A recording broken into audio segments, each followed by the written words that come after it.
네, 지금 가장 뜨거운 이슈만을 골라 핵심만 살펴보는 이슈 따라잡기 시간입니다. 네, 관련 이슈 짚어주기 위해서 부산 가톨릭대 차재원 특임 교수 나오셨습니다. 어서 오세요. 예, 안녕하세요. 교수님, 어제 좀 불미스러울 수도 있었던 얘기들이 있었습니다. 그 미래통합당 오세훈 후보가 유세를 하고 있었는데 유세 현장에 흉기를 든 사람이 나타났더라고요. 난입을 해서.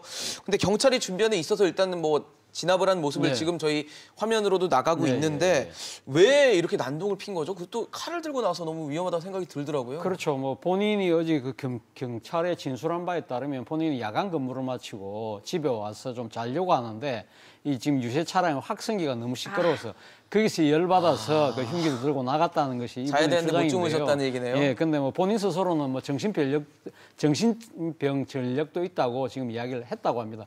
근데 일단 뭐 경찰은 지금 뭐 이 정확한 이게 지금 이 사건 그러니까 경위를 좀 수사 중이긴 합니다만 어쨌든 그러니까 지금 이 선거가 민주주의의 일종의 축제장이고 꽃이라고 할 수 있는데 여기에 폭력을 행사해서 뭔가 영향력을 행사하려고 했다는 것 자체는 민주주의를 위협하는 행태다. 그래서 상당히 아마 관계당국에서 엄중하게 처벌을 할 것으로 알려지고 있습니다. 네, 참 이 광진을 후보들 순환시된 게 고민정 민주당 후보와 관련해서는 그 북한 노동신문과 합성된 사진이 유포됐다면서요? 네, 사실 뭐 이 어떻게 보면 지금 화면에 나옵니다만. 이게 지금 우리가 전형적으로 볼 수 있는 네거티브 하나의 공세일 수도 있는데요. 이것이 일종의 상대 후보에 대해서 이 빨간 딱지를 붙이는 색깔론 적인 차원에서의 공격일 수는 있습니다만 그러나 지금 뭐 화면에도 보이다시피 이 노동신문의 보도 형태를 띠고 있기 때문에 상당히 어떻게 보면 유권자들의 눈을 속이려는 그러한 의도가 노골적으로 깔려 있는 것이 아닐까라는 생각이 들고요.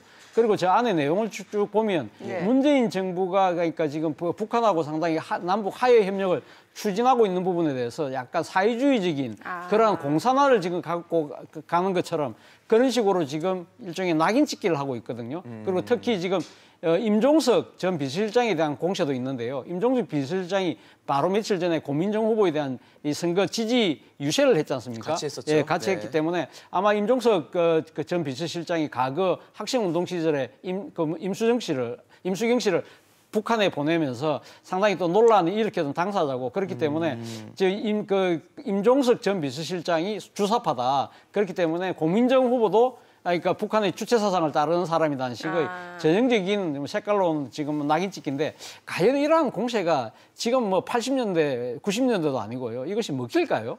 저는 오히려 이러한 것들이 고민정 후보에 대한 상당히 관심을 오히려 더 불러일으켜 놓으면서 오히려 이런 이 색깔론 공세를 하려는 그런 의도와는 정반대의 결과를 빚지 않을까라는 생각을 해봤습니다. 네네. 사실 또 뭐 지금 광진을 후보들을 좀 체크를 해봤지만 지금 또 논란이 되고 있는 것이 미래통합당이에요. 특히 막말 논란들이 연이어 이어지고 있는데 또 보니까 뭐 전북 군산시의 지역구 후보로 출마했던 이근열 후보가 지금 성매매 직결지를 의미하는 유곽 이걸 조성하겠다고 했다가 뭐 실수라고는 했어요. 근데 저는 사실 이 용어를 사실 몰랐는데 이런 용어를 쓰면서 논란이 아무래도 되다 보니까 나중에 뒤늦게 좀 수습하는 분위기가 아니었나 싶어요. 그렇죠. 군산에 지금 출마하신 분이잖아요. 그러니까 군산이라는 것이 바로 완전히 새를 끼고 있기 때문에 중국 관광객들이 많이 오니까 중국 관광객들을 유치한 여러 가지 시설을 이야기하면서 중국인들을 위한 유곽이라는 표현을 쓴 것 같아요. 본인은 그러니까 유곽이라는 표현에 대해서 아마 자체 회의를 하면서 이게 무슨 뜻이지? 한번 확인해봐. 그래놓고 지금 편집 과정에서 걸러지지 못하고 그러니까 지금 나왔던 것이다. 단순한 이걸 실수였고 실수라기보다는 이걸 제대로 챙기지 못한 경솔함이었다. 그래서 사과는 했습니다만 지금 미래통합당 후보가 지금 이 선과 관련된 이러한 막말들이 이번만이 처음이 아니잖아요. 바로 직전에 또 차명진 지금 후보가 사실 세월호 유가족을 비하하면서 성 관련된 표현을 썼기 때문에 당에서 강력한 제명을 했는데 이러한 사태가 계속적으로 이어난다는 부분에 대해서 그것도 한정당 소속이 계속 이러한 이 막말성 또 이 성과 관련된 표현을 하는 부분에 대해서 유권자들이 눈살을 찌푸릴 수밖에 없고요. 그 일종의 그 당에 대해서 유권자들이 상당히 생각 자체가 어떻게 작용을 하겠습니까? 그러게요. 아무래도 부정적으로 작용할 가능성이 높다는 것이죠. 그렇기 때문에 미래통합당에서 이에 대해서 상당히 아마 고심을 하고 있는 것으로 알고 있습니다. 광주 사고갑에는 그 통합당의 주동식 후보가 광주를 폄하하는 발언을 해서 좀 논란이 일고 있는데 사실 김종인 선대위원장이 지도부 측 입장에서 공식적으로 사과를 했음에도 불구하고 후보들의 이 막말 논란이 계속해서 이어지고 있어. 이거는 어떤 이유 때문일까요? 그러니까요. 지금 그 강주와 관련된 이야기도 결국 따지고 보면 그 강주 가그 민주항쟁에 상당히 지금 폄하하고 비하하는 발언이지 않습니까? 그런데 앞서도 제가 말씀드렸습니다만은 지금 이 미래통합당에서 이러한 계속적인 막말이 진행되어 여러 후보들이 지금 연이어서 지금 하고 있는 부분에 대해서 가연감 당 지도부는 이분들에 대해서 가면 지금 제명하고 그 지금 후보의 자격을 박탈하는 것으로 사과하는 것으로 끝날 수 있을까라는 부분에 대해서 많은 유권자들이 의문표를 갖고 있다는 겁니다. 사실 이러한 후보들에 대한 공천을 누가 했죠? 미래통합당에서 했다는 겁니다. 특히 몇몇 분들 같은 경우는 막말은 전력이 있는 분들입니다. 그렇기 때문에 공천 관리, 공천 심사 과정에서도 저분 하면 안 되는데 라는 반대의 목소리가 있었는데 당시 공천관리위원회나 당에서는 뭐라냐. 우리 이번 선거 상당히 좀 야당으로서 제대로 된 전투력 보여줘야 되거든요. 네. 그렇기 때문에 이런 사람들 필요합니다. 는 식으로 해서 이분들을 공천했던 거 아닙니까? 그렇다고 한다면 이 당에서 책임질 수밖에 없는 부분이겠죠. 그래서 이러한 이 상당히 자격에 미달되는 후보들을 내놓은 부분, 이 공당으로서의 책임을 아마 유권자들은 엄중하게 묻지 않을까 하는 생각이 듭니다. 네. 그렇군요. 또 김종인 청괄 선대위원장이 그 재난지원금 관련해서 얘기를 했습니다. 네. 대학생들에게 100만 원씩 특별 재난장학금을 지급을 하자라고 했는데 또 같은 당의 유승민 의원 같은 경우는 동의할 수 없다라고 이제 부정적인 입장을 냈단 말이죠. 이 내부적으로도 아마 정리가 안 된 좀 분위기가 계속 나오다 보니까 혼란을 좀 줄 수밖에 없지 않나라는 생각도 들거든요. 사실 이 코로나 사태라는 이 전대미문의 사태에 지금 당면에 있는 이 보수야당, 미래통합당의 아주 곤혹스러운 입장을 보여주는 한 단면이 아닐까 하는 생각이 듭니다. 사실 보수 정당이라고 하면 뭐 잘 아시다시피 국가 역할보다는 시장의 자율성과 효율에 상당히 맡기고 그리고 또 지금 이 전 국민을 대상으로 하는 복지보다는 약간은 좀 이렇게 소외계층에 대한 집중적인 그러니까 좀 선택적 복지를 추구하고 그리고 또 무엇보다도 재정 건전성을 상당히 그 우월적인 가치로 느끼는 정파지 않습니까? 그럼에도 불구하고 왜 그러면 지금 미래통합당은 더 적극적으로 많이 지금 그 모든 재난구호 이 지원금을 전 가구에게 다 주자 이런 식으로 보편적인 지원을 지금 이야기할 수밖에 없는 이유가 이 지금 코로나 사태가 너무 상황이 엄중하다는 겁니다. 그렇기 때문에 보수의 뭐 정파의 가치를 따지고 있을 겨를이 없다. 그리고 또 당장은 지금 선거를 눈앞에 두고 있잖아요. 그렇기 때문에 지금 표심이 지금 눈앞에 보이는 상황에서 이 자신들의 원칙을 지킬 수가 없었던 것이죠. 거기에 대해서 지금 당내에 지금 이번에 총선에 불출마했지만 정치적 건토중례를 노리고 있는 유승민 의원 입장에서는 이 원칙이 벗어난 거야. 강하게 태클할 수밖에 없는 상황이고요. 그러다 보니까 문제는 이러한 당의 그러니까 보수의 나름대로의 기준과 원칙을 벗어난 부분에 있어서 당내 충분한 토론과 수기를 거쳐서 합의가 만들어져야 되는데 그렇지 않고 선거에 임박해서 너무 적극적으로 이런 이야기들을 하는 바람에 당내에서 불협화음이 일어나는 것이 아닐까 하는 생각이 듭니다. 이게 참 총선을 얼마 앞두고 있지 않은 상황에서 이게 보편적 지원 정책이라는 것 자체가 포퓰리즘성이다라는 비난이 있음에도 불구하고 계속해서 논란이 되고 있는데 지금 저희가 살펴봤다시피 같은 당 내에서도 다른 목소리가 나오고 있다란 말이죠. 그럼 이거는 표심에는 어떤 영향을 미칠 거라고 일단 보세요? 뭐 지금 아마 당 지도부 입장에서는 지금 국민들이 다수가 지금 그러니까 정부로부터의 이 지금 이 지원을 강력하게 바라고 있기 때문에 당장은 필요하다고 생각할 것 같아요. 그럼에도 불구하고 지금 당을 그러니까 지금 미래통합당을 지지하는 상당히 골수 지지층들 입장에서는 이건 우리 원칙과 정도로 벗어나는 길이야라고 생각하시는 분들도 적지 않아 있을 거라는 겁니다. 그렇기 때문에 이것이 과연 지금 이 자신들이 지지하는 정당에 대한 상당한 이 비토로서의 정치적 행위를 할지 안 할지는 좀 지켜봐야 될 대목이긴 합니다만 어쨌든 지금 이 보수 정당으로서의 나름대로의 원칙과 이 그 기준을 벗어났다는 부분에 대해서는 상당한 논란이 선거에는 아무래도 부정적으로 미치지 않을까 하는 생각이 듭니다. 부정적으로 미칠 것이다.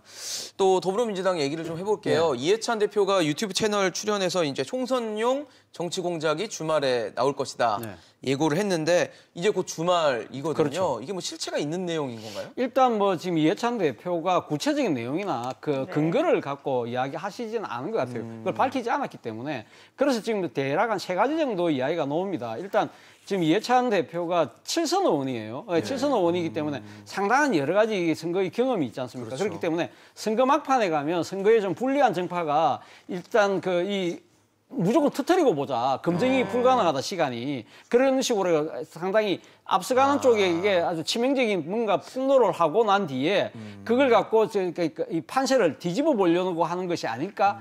그런 부분에 우리가 경계해야 된다는 부분이 있는 것이고, 또 하나는 실제 아마 뭔가 있을지도 모르겠다. 그 저쪽에서 뭔가를 터뜨릴 것 같은데 뭔지 모르겠지만 뭐든 터뜨리면 저거는 정치 공작이야. 그거는 잘못된 거야라는 식의 일종의 예방주사를 유권자들에게, 그렇죠. 공작이라고 일종의 예방주사를 미리 유권자들에게 놓는 것이고, 또 한편으로는 지금 뭐 많은 사람들이 민주당이 상당히 유리하다. 그리고 또 이해찬 대표도 우리가 가반할 수 있을 것 같다는 자신감을 내보이잖아요. 그렇다면 지지층들이 오히려 가면 투표장에 내가 안 가도 되겠네? 라고 조금 느슨해질 수 있잖아요. 그런데 이해찬 대표 입장에서는 그럼에도 불구하고 저쪽에 한 방 터뜨릴지도 모르거든요. 그러니까 우리 경계해야 됩니다. 다 투표장에 놔주세요. 직결해야 된다는 그러한 목적도 있는 것 같습니다. 그러나 어쨌든 어느 경우에 해당되든 간에 공당의 대표, 특히 여당의 대표라고 하는 분이 구체적인 근거 없이 이런 식으로 야당이 뭔가를 폭로할 거야. 이거 정치 공작이라고 이야기하는 말 그 자체가 오히려 정치 공작의 행위에 해당된다는 그런 반대의 목소리도 있습니다. 그렇겠네요. 네.